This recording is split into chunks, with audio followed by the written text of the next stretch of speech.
과학교사 TV. 목적이 분명한 방송 과학교사 TV. 여러분 안녕하세요. 도마쌤입니다. 이유숫자 처리법 세 번째 강의, 불확실도의 전파에 대해서 알아보겠습니다. 먼저 지난 시간에 학습한 내용부터 정리하겠습니다.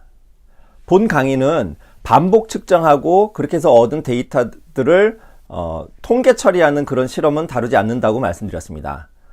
대신 아날로그 계측기나 디지털 계측기를 이용해서 1회 측정할 경우에 그때 불확실도를 어떻게 처리하는지 주로 다룬다고 말씀드렸습니다.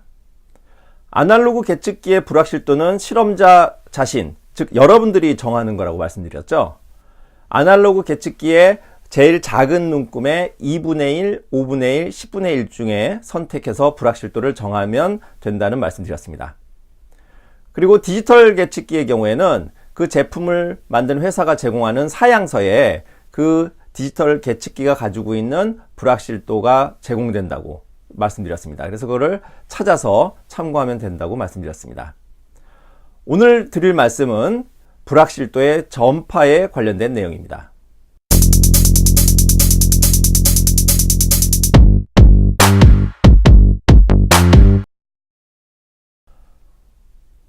오른쪽에 보이는 이 데이터는 제가 학교에서 학생들과 이상기체 상태 방정식을 이용해서 가스라이터 안에 들어있는 가스의 분자량을 측정하는 실험의 결과입니다. 학생들은 사용하기 전에 가스라이터의 질량, 그 다음에 사용한 후에 가스라이터의 질량, 물의 온도, 그 다음에 빠져나간 가스가 만들어내는 기체의 부피를 눈금 실린더를 이용해서 측정했습니다. 이렇게 해서 얻은 결과를 우리는 원자료, 영어로는 raw 데이터라고 하죠. 보통 이런 원자료를 데이터 처리해서 최종 답을 얻게 되는데요.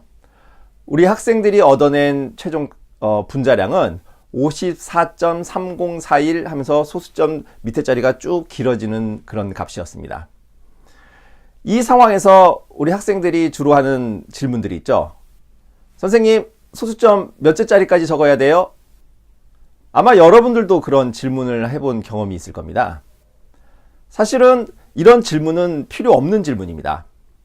처음에 측정값을 얻어낼 때부터 불확실도를 우리가 결정을 하고 그 불확실도와 함께 우리가 그 데이터를 처리할 때 함께 불확실도를 처리해서 최종 값의 불확실도를 낸다면 그 최종 값의 소수점 몇째까지 우리가 표시를 해야 되는지 자연스럽게 결과를 얻게 되는 것이죠.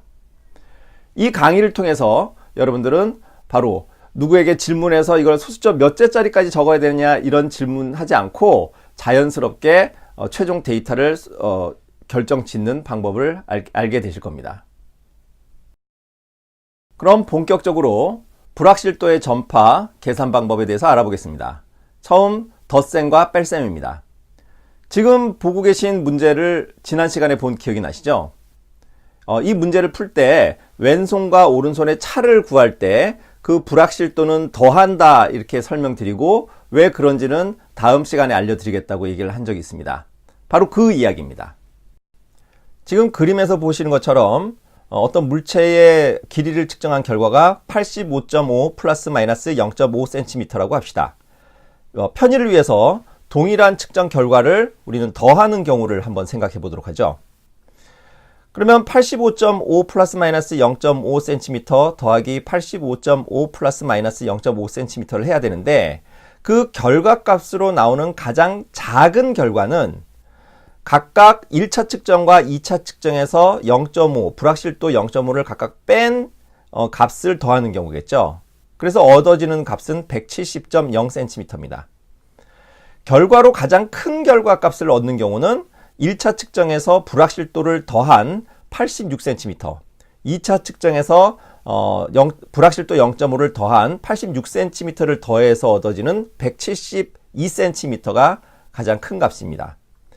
결국 최종 결과는 우리가 앞에서 계산 과정에서 본 것처럼 불확실도를 두 배 해준 만큼의 결과가 얻어지겠죠. 그래서 최종 결과는 171.0 플러스 마이너스 1.0cm 이렇게 결국 처음의 측정값에서 불확실도를 각각 더한 결과를 얻게 됩니다. 뺄셈의 경우에도 가장 큰 결과값, 가장 작은 결과값을 생각하면 결국은 불확실도를 더해야 된다는 것을 이해할 수 있겠죠. 정리하면 두 데이터 x 플러스 마이너스 델타 x라고 하는 데이터와 y 플러스 마이너스 델타 y라고 하는 데이터를 더할 때 측정값인 x와 y를 더하고 불확실도에 해당하는 델타 x와 델타 y도 더해야 되는 겁니다. 예제로 철수의 키가 180 플러스 마이너스 2cm이고 영희의 키가 155 플러스 마이너스 3cm이다.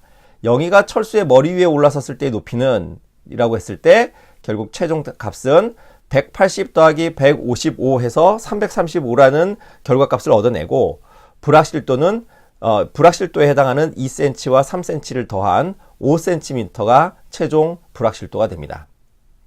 앞에서 말씀드린 것처럼 뺄셈의 경우에도 불확실도는 더해준다는 것을 기억하시기 바랍니다.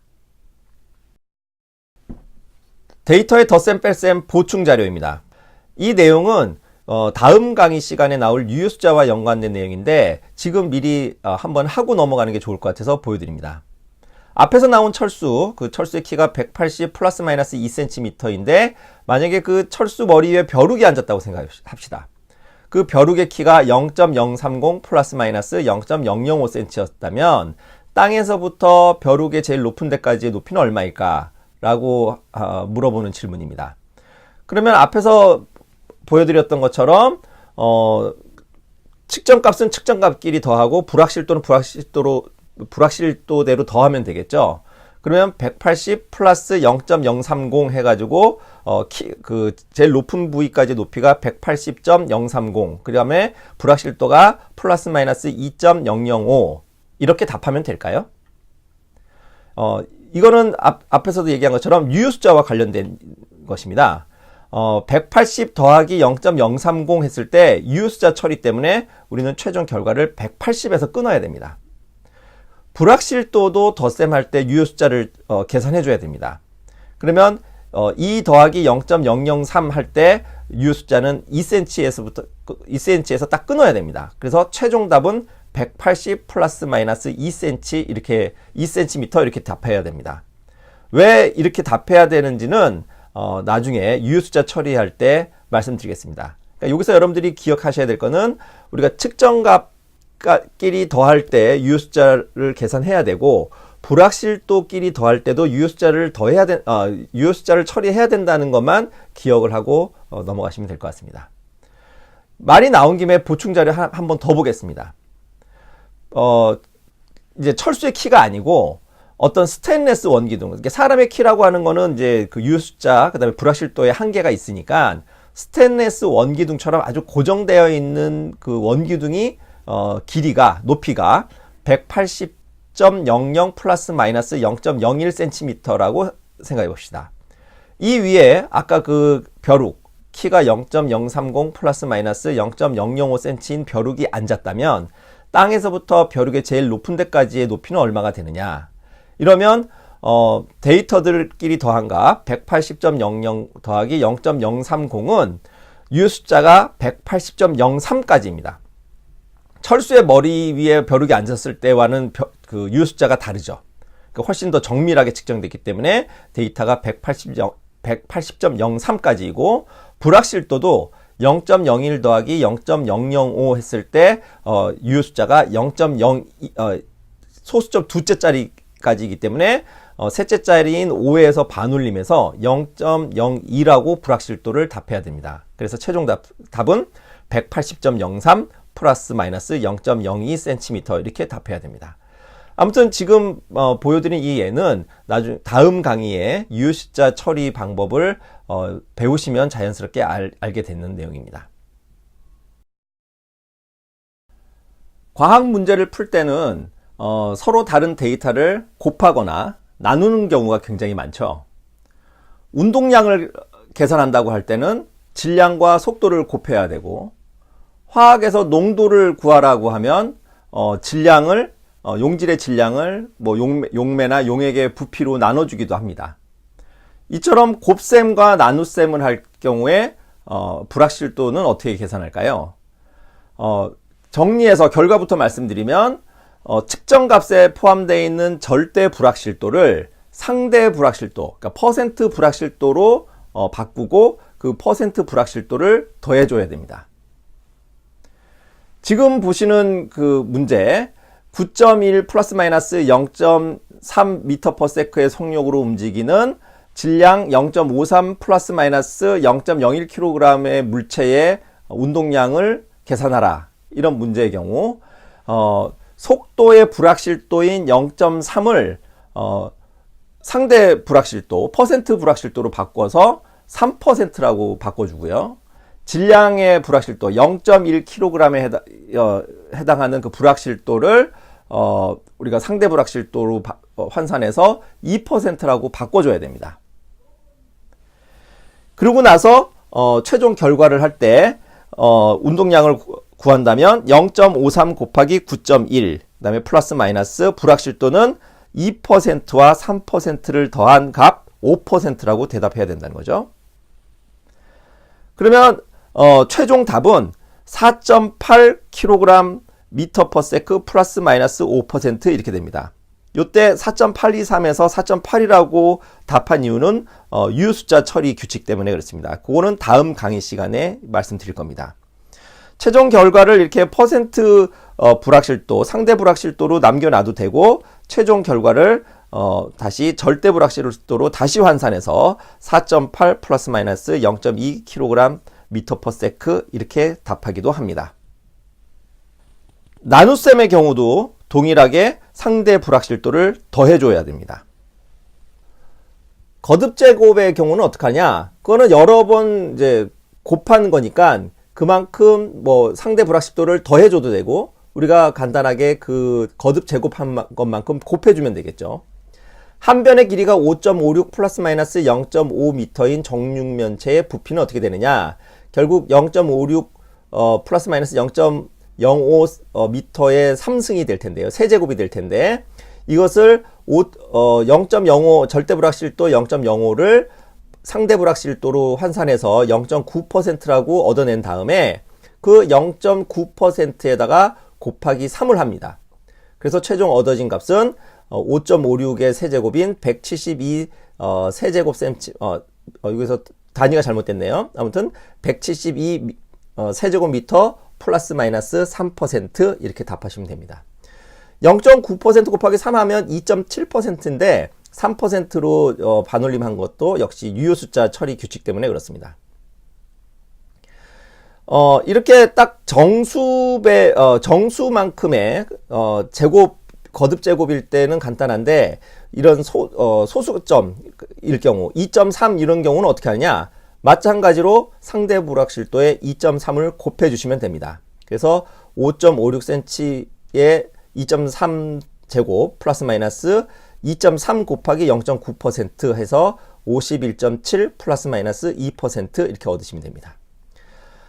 마이너스 음의 제곱인 경우는 어떻게 하느냐?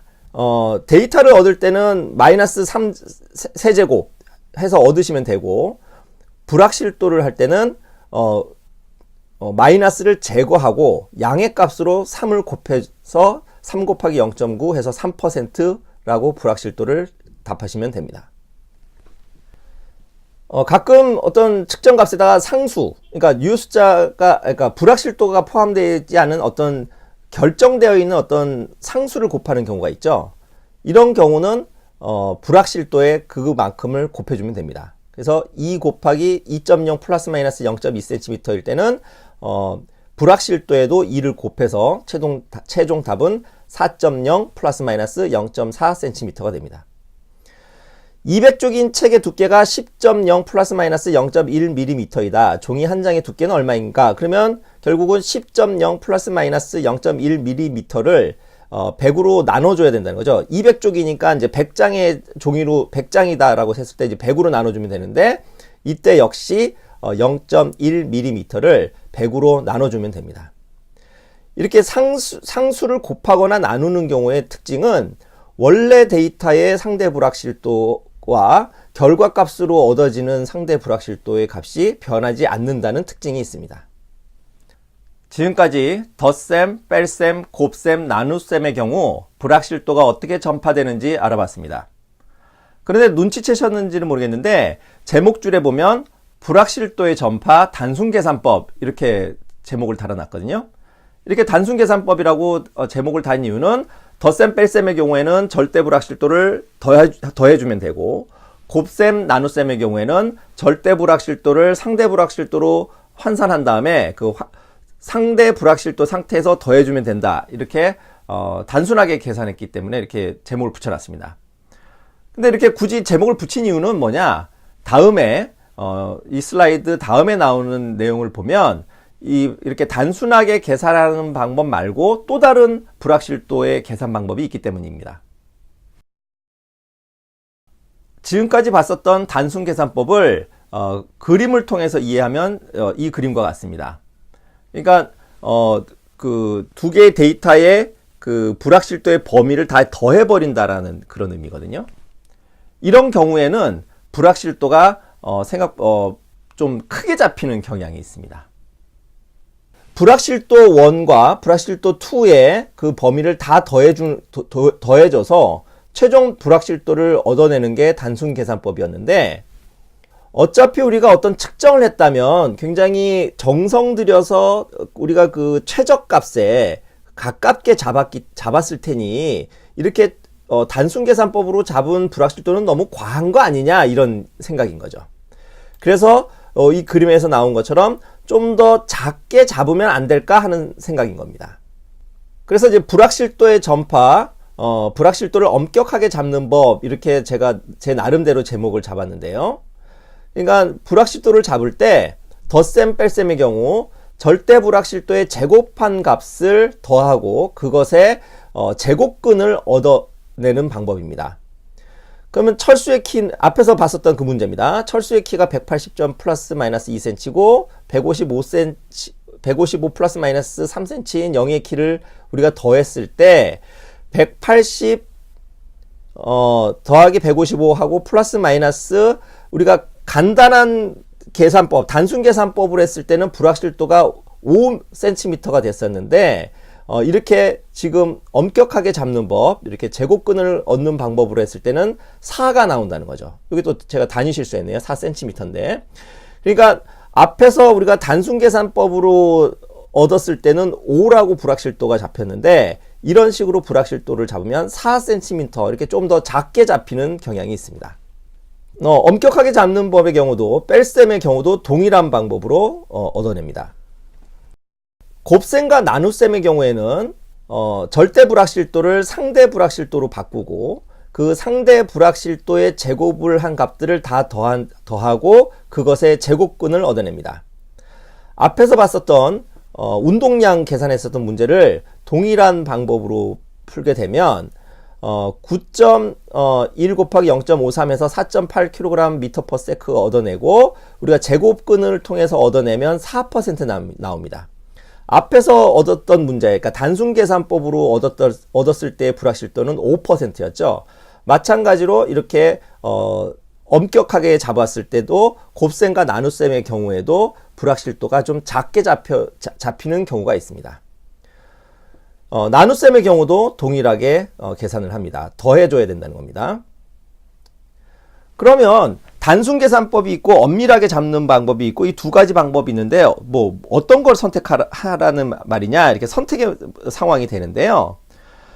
이렇게 엄격하게 잡는 이런 방법은 주로 반복 실험하고 통계 처리에서 얻어내는 불확실도, 그러니까 표준 편차, 신뢰 구간, 뭐 허용 오차 이런 분산에 해당하는 불확실도를 계산할 때, 그 불확실도로 어떤 계산을 반복해서 불확실도가 전파되는 계산을 할 때 이런 방법을 씁니다.